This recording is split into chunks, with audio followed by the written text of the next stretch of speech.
ஓம் நமச்சிவாய.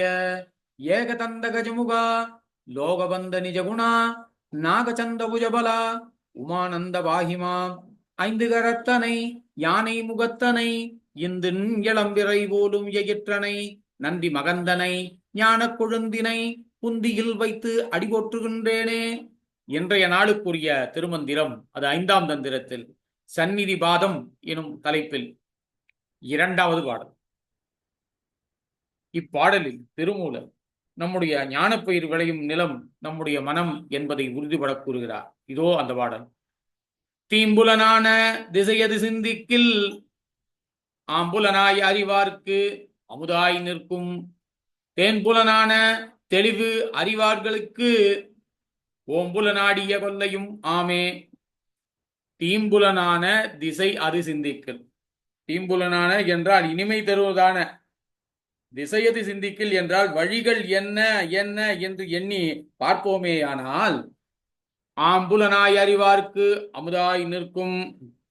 அந்த சிவம் பரப்பொருளின் அறிகின்ற அறிவே அறிவில் அமுதமாய் தித்திக்கும். தேம்புலனான தெளிவறிவார்களுக்கு, தேன் போலும் இனிக்கின்ற ஞானத்தின் தெளிவு உணர்ந்தவர்களுக்கெல்லாம் கோம்புல நாடிய கொல்லையுமாமே. அந்த ஞானத்தின் தெளிவுணர்ந்தவர்களுக்கு அந்த தெளிவுணர்வே பசுக்கள் விரும்பி மேயும் நிலமாகிய ஞான பயிர் வளரும் பூமி நம்முடைய மனம் என்று உறுதிபட கூறுகிறார் திருமூலர். இதைத்தான் அவர் தீன்புலனான திசையது சிந்திக்கில் ஆம்புலனாய அறிவார்க்கு அமுதாய் நிற்கும் தேன்புலனான தெளிவு அறிவார்க்கு ஓம்புல நாடிய கொல்லையுமாமே. இனிமை தருவதான வழிகள் என்ன என்ன என நாம் எண்ணி பார்ப்போமேயானால் சிவப்பரம்பொருளை அறிகின்ற அறிவே அறிவில் அமுதம் போல தித்திக்கும்.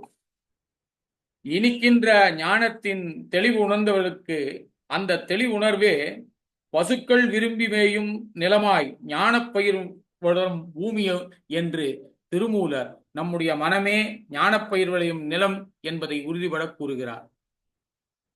ஓம் நமச்சிவாய.